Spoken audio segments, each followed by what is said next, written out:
नमस्कार साथियों।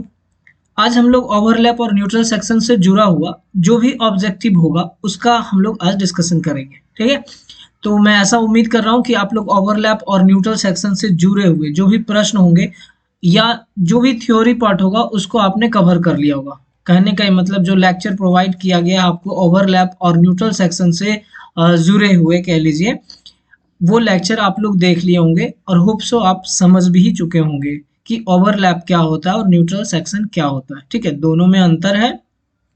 Neutral section जो होता है हम लोग डेड सेक्शन बनाते हैं, जैसे कि हमको कहीं पे फेज मतलब लोड बैलेंस करने के लिए जहाँ पे हमें ज़रूरत पड़ता है तो डिफरेंट डिफरेंट फेज हम लोग कनेक्ट करते हैं। जैसे कि मान लीजिए कि ये कोई सब स्टेशन है और यहाँ पे कोई सब स्टेशन एक और है। अब ये सब स्टेशन में एक फेज आता है, मान लीजिए ये कहीं से आर और वाई आ रहा है, इसमें यहाँ पर क्या आएगा, वाई और बी आएगा। ठीक है, इस सब स्टेशन में यहाँ से आप सिंगल फेज बनाते हो, यहाँ से सिंगल फेज बनाते हो और इस प्रकार से कुछ ट्रैक बनाते हो। यहाँ पे आप क्या करते हो, न्यूट्रल सेक्शन को आप बनाते हो, कुछ इस तरह से हो जाता है। तो यहाँ ये पार्ट हमारा क्या कहलाता है, न्यूट्रल सेक्शन। कहने का ये मतलब होता है कि इधर से जो सप्लाई आ रहा होगा वो बस यहीं तक रहेगा, ये इधर का सप्लाई आपका इस साइड में नहीं आएगा, है ना, इस साइड नहीं आएगा। या आप ऐसा कह सकते हैं कि इधर का जो सप्लाई होगा, माने यहाँ से जो फीड किया जा रहा होगा वो सप्लाई आपका इधर नहीं आएगा। रीजन, क्योंकि अगर मान लीजिए ये आर वाई बी है तो ये हमारा क्या होगा, वाई और बी, मतलब ये फेज हमारा क्या है, अलग अलग है। अगर अलग अलग फेज से आप सप्लाई दे रहे हो, इधर से भी इधर से भी, ये कहीं आके अगर टच करता है या फिर आप मान लीजिए करंट फ्लो करना स्टार्ट करते हैं तो फॉल्ट होने का पॉसिबिलिटी क्या होता है, बढ़ जाता है। और ऐसा हम लोग करते क्यों हैं, तो ऐसा बोला जाता है कि मान लीजिए कि कोई ये आर वाई और बी तीन फेज है और तीन फेज में सिर्फ आप आर और वाई से पूरे लाइन को आप एनर्जाइज कर दीजिए या पूरे लाइन में आप सप्लाई प्रोवाइड कर दीजिए। जितना किलोमीटर का लाइन है था, जितने दूर तक आप ओ एच ई को स्ट्रिंगिंग किए हैं वहां तक अगर आप मान लीजिए आपने क्या करा, सिर्फ आर और वाई से आपने फीड कर दिया, बी में तो बचा नहीं, तो इससे क्या हो जाएगा, ये अनबैलेंस हो जाएगा। और अनबैलेंस होने की वजह से जो अल्टरनेटर होता है जनरेटिंग स्टेशन में, उसमें पॉसिबिलिटी होता है कि वो अल्टरनेटर का वाइंडिंग जल जाए। रीजन, क्योंकि हीटिंग हमारा अनबैलेंसिंग के कारण क्या होता है, बढ़ जाता है। तो यहाँ पे हम लोग बैलेंस करने के लिए, मतलब ताकि लोड जो है प्रॉपर बैलेंस रहे और बराबर बराबर सब जगह क्या हो, डिस्ट्रीब्यूट हो, उसके लिए हम लोग क्या बनाते हैं, न्यूट्रल सेक्शन। बताया भी था आपको न्यूट्रल सेक्शन के बारे में, विशेष करके आप लेक्चर में देख लीजिएगा। नहीं समझ में आए तो कमेंट कीजिएगा, बट मर्यादा का ध्यान रखते हुए कमेंट कीजिएगा। फिर हम लोग न्यूट्रल सेक्शन को दोबारा आपको एक वीडियो प्रोवाइड करवा देंगे। ठीक है, सिमिलरली अब यहाँ पे आ जाइए, ओवरलैप का होता है। अब देखिए यहाँ पे ऐसा मानते हैं कि कोई अगर मान लीजिए 10 किलोमीटर का लाइन है, तो ऐसा तो नहीं है कि ये 10 किलोमीटर का लाइन जो होगा सीधा सीधा एक लाइन ऐसे करके बना दिए। अब मान लीजिए अगर यहाँ पे कहीं फॉल्ट हो जाए तो इसका मतलब ये पूरा का पूरा लाइन डिस्टर्ब होगा। हम लोग क्या करते हैं, इसको छोटा छोटा पार्ट में बांट देते हैं, है ना। इसी 10 किलोमीटर लाइन को हम लोग मान लेते हैं कि 2-2 किलोमीटर के पार्ट में क्या किए, बांट दिए, है ना। तो अब इस 2-2 किलोमीटर में जो आप सप्लाई देते हो किससे प्रोवाइड करोगे, तो वहां पे हम लोग क्या करते हैं, ओवरलैप और ओवरलैप का इस्तेमाल करते हैं, है ना।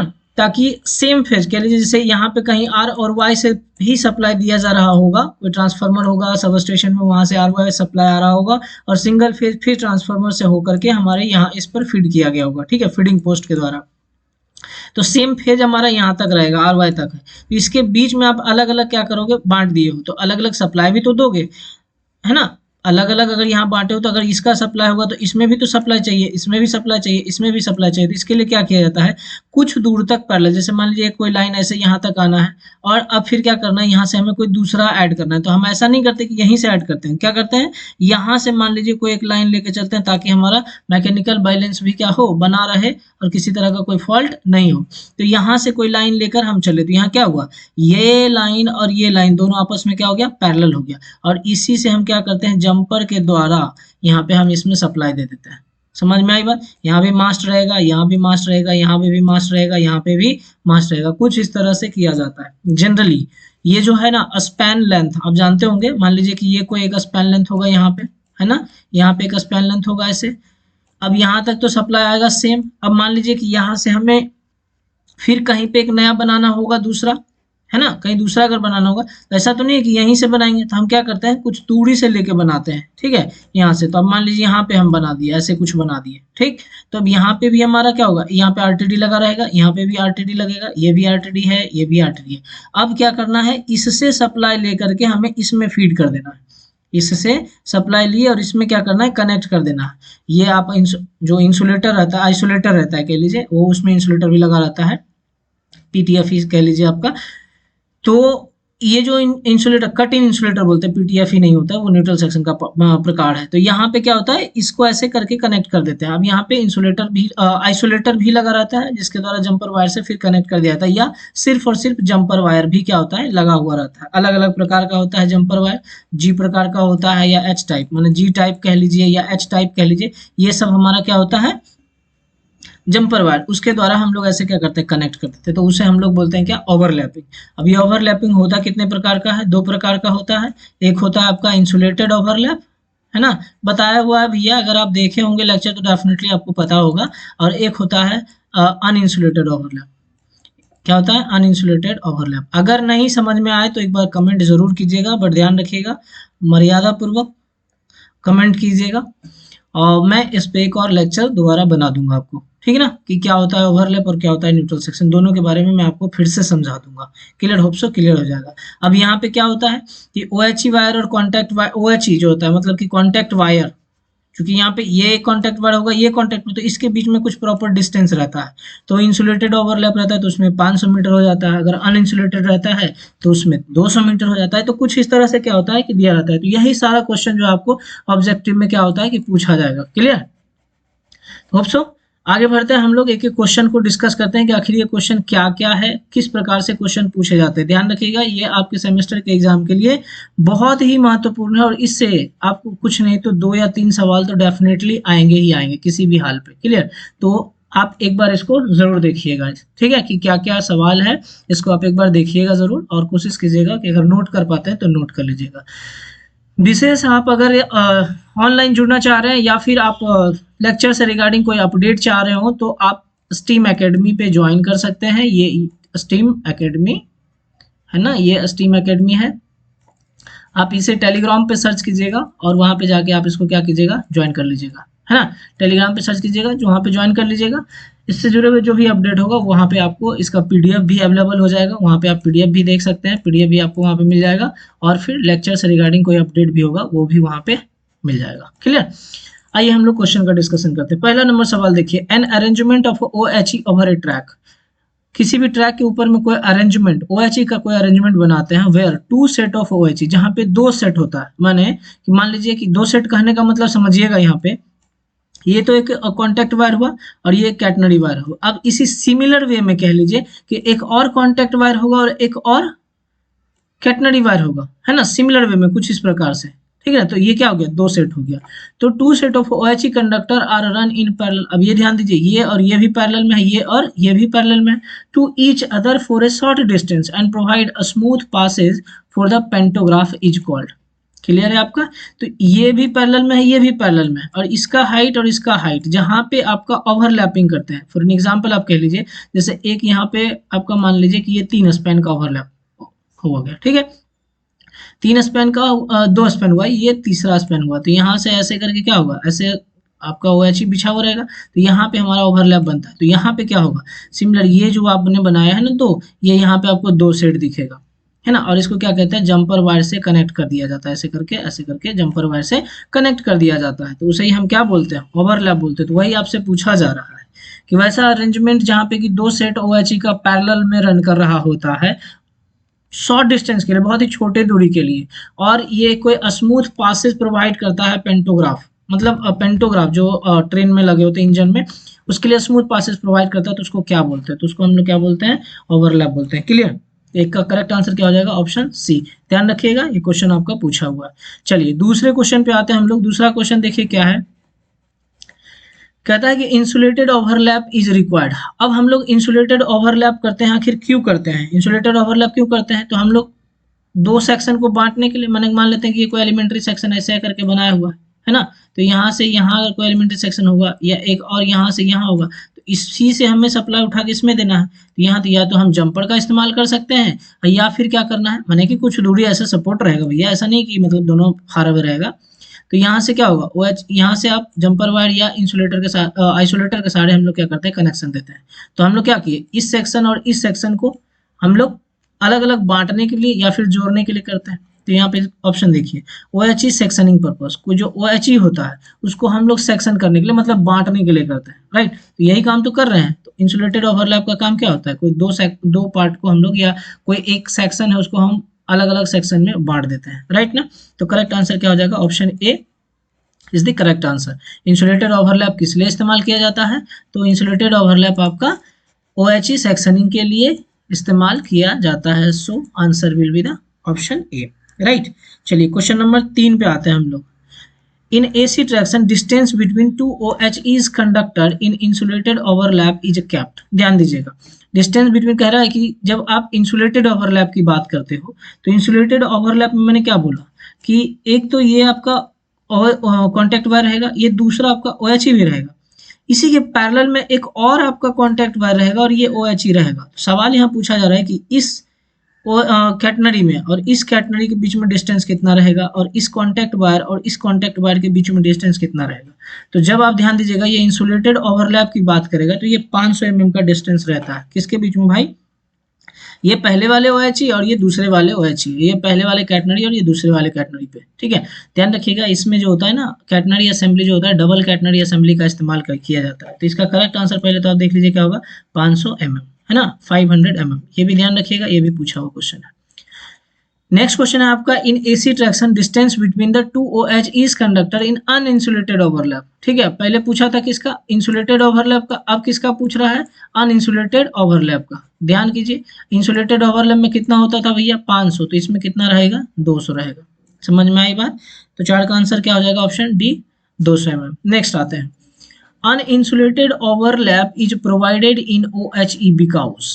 हम लोग अनइंसुलेटेड ओवरलैप क्यों प्रोवाइड करते हैं, क्यों, अब ध्यान रखिएगा, जब आप इंसुलेटेड ओवरलैप या अनइंसुलेटेड ओवरलैप का जब डायग्राम बना रहे होंगे तो ध्यान कीजिएगा, आपको कुछ इस प्रकार का डायग्राम आपको बना हुआ मिलेगा, है ना। ये आपका हो गया, ठीक है, और इधर भी आपका मास्ट हो गया कुछ इस प्रकार से। मान लेते हैं कि 3 स्पैन का मास्ट आपने बनाया है, एक ये पहला स्पैन, ये दूसरा स्पैन, ये और तीसरा स्पैन ये। तो जब आप बना रहे होंगे ना, डायग्राम बना रहे होंगे, तो कुछ इस तरह से ऐसे जा रहा होगा, है ना, ये कुछ इस तरह से ऐसे जा रहा होगा, इधर आके सट रहा होगा, और यहाँ पे आपका एक वेट लगा रहा होगा, है ना, यहाँ पे क्या रहा होगा, एक वेट लगा रहा होगा, जिसको कि हम बोलते हैं क्या, RTD, ठीक है, सॉरी ATD बोलते हैं, ऑटोमेटिक टेंशनिंग डिवाइस, यहाँ लगा रहता है। फिर ये वाला वायर आपको कुछ इस तरह से आगे जाएगा, ये हो जाएगा, फिर यहाँ से आपका शुरू किया होगा, फिर ऐसे करके इधर से आपका गया होगा, यहाँ पे आपका ओवरलैपिंग होगा, यहाँ पे क्या होगा, ओवरलैपिंग होगा, सेंट्रल में होता है ओवरलैपिंग, ठीक। तो मतलब एक इधर आपका टेंशनिंग डिवाइस लगा रहेगा, और यही आगे कहीं और बढ़ के कहीं और लगा रहेगा टेंशनिंग डिवाइस। अब ये एक अलग टेंशनिंग डिवाइस है, ये इधर कहीं और लग के टेंशनिंग डिवाइस लगा रहेगा। तो हम लोग क्या कर रहे हैं, टेंशन लेंथ को ही तो रिस्ट्रिक्ट कर रहे हैं, ये 2 टेंशन लेंथ ज्यादा नहीं, मतलब जो 1500 mm कह लीजिए, या 1.5 मीटर कह लीजिए, ठीक है, 1.5 मीटर, ठीक, नहीं 1500 मीटर हो जाएगा भैया, क्लियर ना।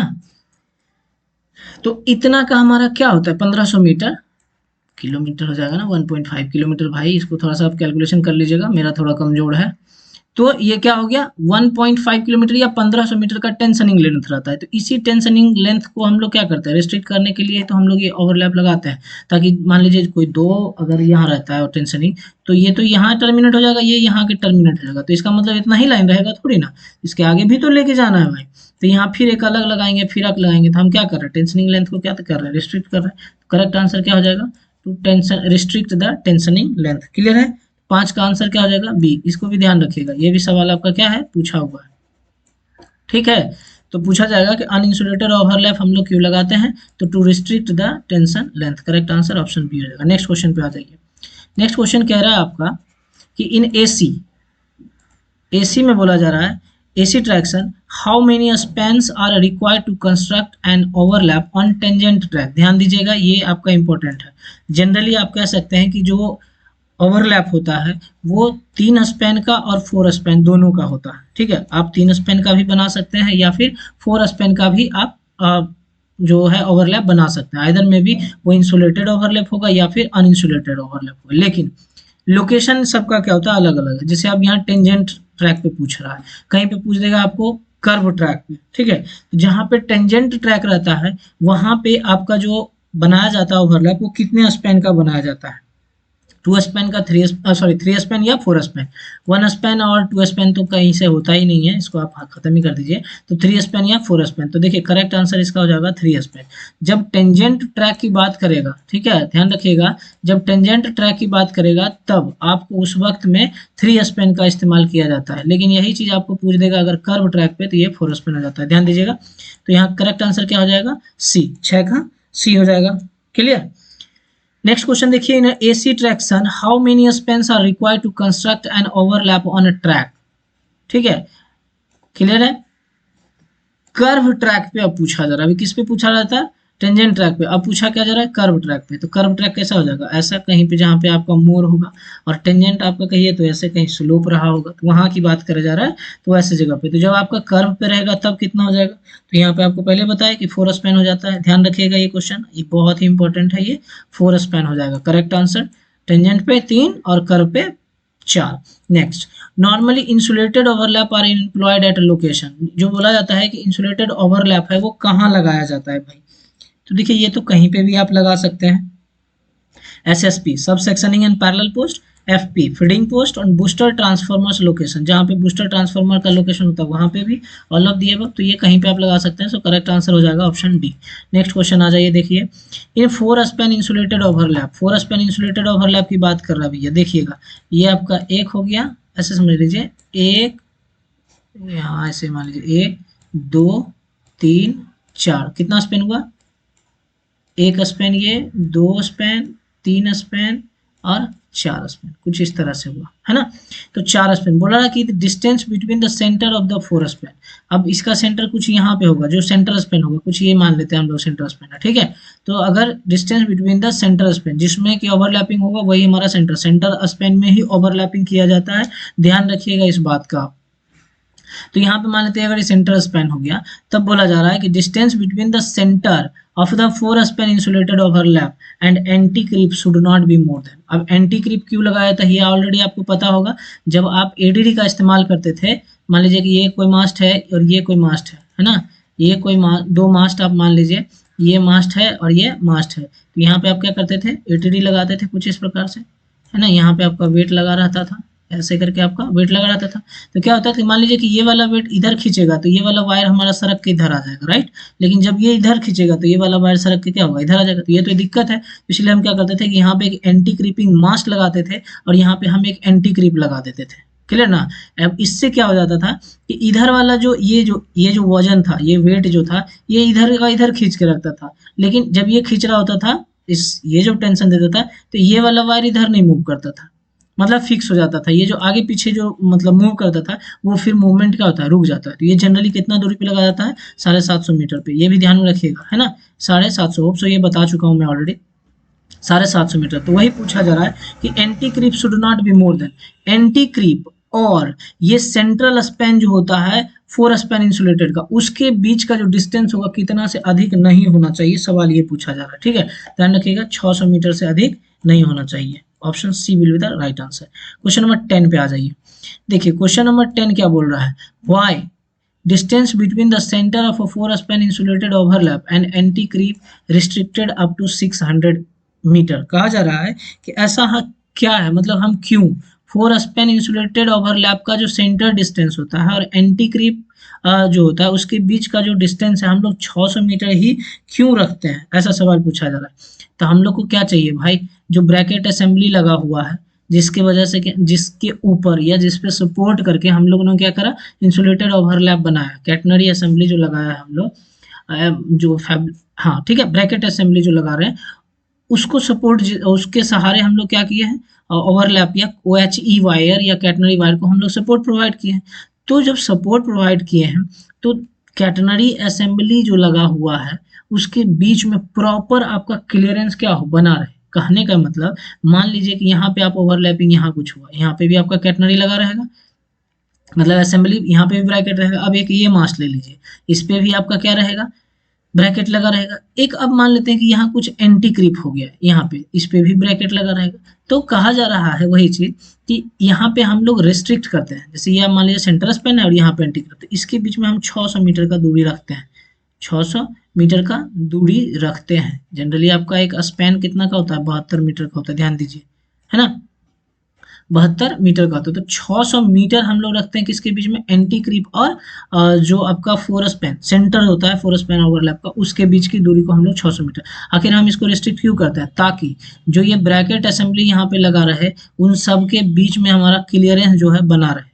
समझ में आ रही बात, वो क्लियरेंस क्या हो, बना रहे। तो उस हिसाब से आप देखिएगा तो करेक्ट आंसर क्या होगा, to ensure satisfactory clearance between the bracket assembly. ध्यान रखिएगा, ये बहुत ही महत्वपूर्ण आपका टॉपिक है, जिससे जुड़ा हुआ ऑब्जेक्टिव आपको पूछा जाएगा, और डेफिनेटली कम से कम 2 से 4 सवाल आपको जरूर बनेंगे इसमें से, ठीक ना। तो इसका correct answer option A. Next question देखिए 11 number, in AC traction cut in insulator. Cut in insulator आप देखे होंगे कहाँ, जब आप सेक्शन इंसुलेटर पढ़ रहे होंगे ना, तो सेक्शन इंसुलेटर में जो इंसुलेटर लगा रहता था ना, उसी को हम लोग कट इन इंसुलेटर बोलते हैं। मतलब लंबा टाइप से रहता है बना हुआ, ऐसे बना रहता है भैया, ऐसे बना रहता है।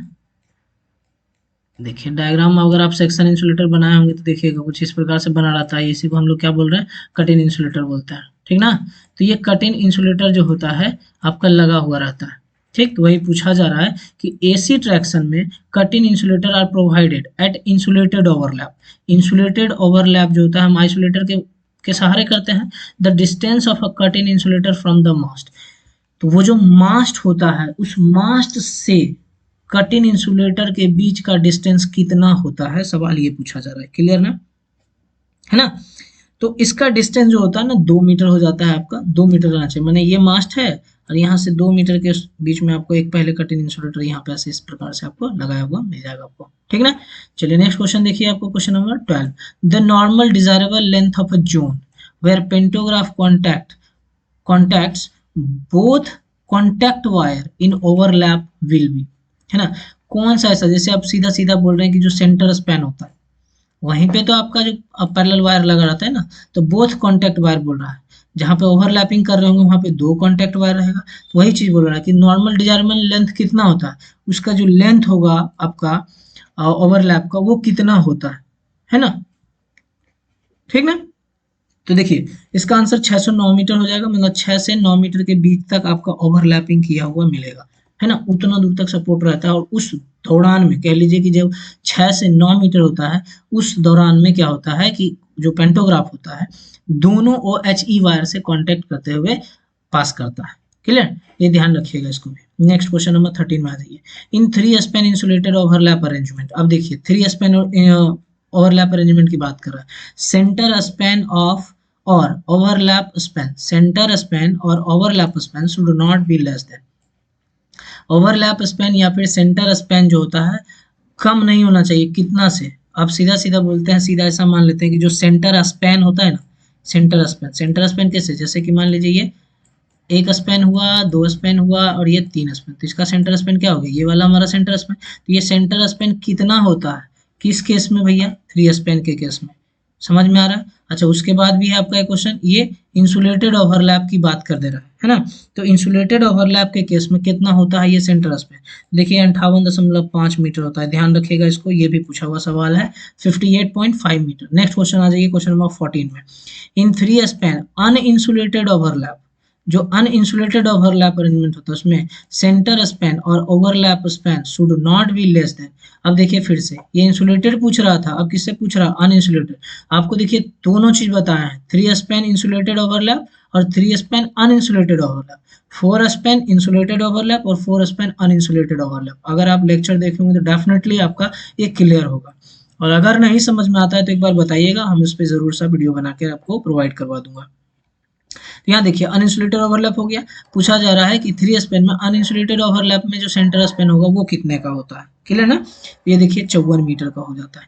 3 स्पैन में इंसुलेटेड ओवरलैप में कितना, 58.5 मीटर, और अनइंसुलेटेड ओवरलैप की बात करेगा तो वो हो जाएगा कितना, 54 मीटर। तो ऑप्शन बी इसका सही आंसर हो जाएगा। नेक्स्ट आता है question number 15, A short dead section of OHE which separates two adjoining elementary section and provide a smooth passes for pantograph is called. याद कीजिए आप, अगर आप न्यूट्रल सेक्शन पढ़े होंगे तो न्यूट्रल सेक्शन का नाम भी हम लोग बताए होंगे कि आपको उसको डेड जोन भी बोलते हैं। क्या बोलते हैं जी? Dead zone. याद है न्यूट्रल सेक्शन? उसमें सेक्शन इंसुलेटर लगाते हैं और ब्रीजिंग इंटरप्टर भी लगाते हैं। उसके सहारे हम लोग 41.5 मीटर के आसपास का सेक्शन को क्या करते हैं हम लोग, इस इतना दूर तक में कोई सप्लाई नहीं रहता। तो हम लोग यहाँ ये कहाँ पे करते हैं भैया? अब ये तो लंबा कन्वेंशनल टाइप में आता था। अब इसी में एक और आता है शॉर्ट टाइप। क्या होता है शॉर्ट टाइप? एक आता है पीटीएफई, पॉली टेट्रा फ्लोरोएथिलीन इसको बोलते हैं। पीटीएफई टाइप न्यूट्रल सेक्शन आता है तो अलग अलग होता है, सबका डिस्टेंस भी क्या होता है, अलग अलग होता है। उस सेक्शन में क्या होता है, सप्लाई नहीं रहता है, इसलिए उसको हम लोग बोलते हैं डेड जोन। वही चीज पूछा जा रहा है कि शॉर्ट डेड या short section, dead section, short dead section of OHE which separates two adjoining elementary section and provide a smooth passes of pantograph is called। क्या बोलते हैं? तो उसको न्यूट्रल सेक्शन बोलते हैं।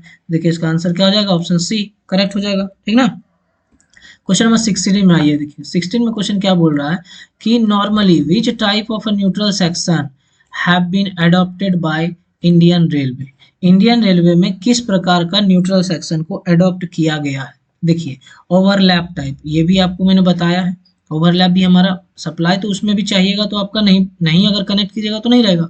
जंपर वायर अगर कनेक्ट नहीं करेंगे सप्लाई नहीं रहेगा, ठीक है। और उसके बाद आता है पीटीएफई टाइप न्यूट्रल सेक्शन, है ना। देखिए ये एक्चुअली में न्यूट्रल सेक्शन नहीं है, बट यहाँ पे भी आप सप्लाई को डेड कर सकते हो, अगर चाहोगे तो डिस्कनेक्ट कर दोगे सप्लाई डेड हो जाएगा, सप्लाई नहीं जाएगा उसमें। पीटीएफई इसका ध्यान रखिएगा, पॉली क्या हो जाता है, पॉली टेट्रा, है ना, पॉली टेट्रा फ्लूरो फ्लूरो और इथिलीन, है ना, ethylene, polytetra फ्लोरोएथिलीन type neutral section. फिर आता है आपका short neutral section compromising section insulator assembly. देखिए इसके बारे में तो आपको मैंने बताया है, पीटीएफई के बारे में हम लोग डिस्कस नहीं किए थे, ठीक है। बट ये भी एक प्रकार होता है न्यूट्रल सेक्शन का है, इसमें इंसुलेटर जो होता है पीटीएफई टाइप का लगा हुआ होता है, इसलिए उसका नाम हम लोग क्या कहते हैं, neutral PTFE type neutral section बोल देते हैं। तो इसका करेक्ट आंसर क्या हो जाएगा? देखिए सबका इस्तेमाल अभी हम लोग कर रहे हैं इंडियन रेलवे में, तो करेक्ट आंसर इसका हो जाएगा all of the above, correct ना। अब देखते हैं हम लोग क्वेश्चन नंबर 17 में, minimum effective neutral section length is required in overlap type neutral section. Overlap type neutral section में हम लोग कितना मतलब इफेक्टिव लेंथ जो होता है न्यूट्रल सेक्शन का कितना रखते हैं, ये सवाल आपसे पूछा जा रहा है। ये कितना होता है 41 मीटर का, ठीक है, कितना होता है 41 मीटर। नेक्स्ट देखिए, विच type of neutral section you prefer in heavily graded और इन सब अर्बन सेक्शन, है ना। सब अर्बन सेक्शन में या फिर जहाँ हैवीली ग्रेडेड रहता है वहाँ पे किस प्रकार का न्यूट्रल सेक्शन प्रोवाइड किया जाता है, तो वो हो जाता है आपका PTFE type neutral section. So question B, answer B जो होगा इसका क्या होगा, करेक्ट हो जाएगा, ठीक है। तो इसमें सवाल कुछ और भी हैं और जिसको कि मैं ऐड कर दूंगा अभी। तो